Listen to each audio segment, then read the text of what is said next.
জামালপুরে গাছের সাথে বেঁধে রাখা অজ্ঞাত এক যুবকের মৃতদেহ উদ্ধার করা হয়েছে।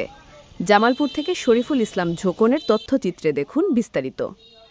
রোববার সকালে সদর উপজেলার চর যথার্থপুর উজানপাড়ার নাজিম উদ্দিনের বাড়ির ভেতর থেকে তার মৃতদেহ উদ্ধার করে পুলিশ। জামালপুরের অতিরিক্ত পুলিশ সুপার ইয়াহিয়া আল মামুন জানান, শনিবার রাতে চর যথার্থপুর গ্রামের মৃত জোর আলীর পুত্র রফিকুল ইসলামের একটি মোবাইল ফোন চুরি হয়।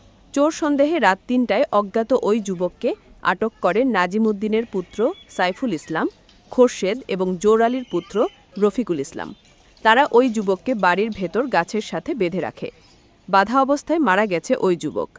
খবর পেয়ে পুলিশ রোববার সকালে তার মৃতদেহ উদ্ধার করে ময়নাতদন্তের জন্য জামালপুর জেনারেল হাসপাতালের মর্গে পাঠিয়েছে।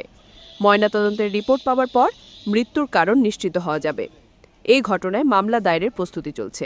আমরা এই ঘটনাটা জানা মাত্রই তদন্ত কেন্দ্রের ইনচার্জ সহ পুলিশ ওখানে যায়, গিয়ে যে ডেড বডি আছে তার সুরতহাল প্রতিবেদন প্রস্তুত করে। তার শরীরে আঘাতের তেমন দাগ নেই, তবে বাধার কিছু দাগ আছে।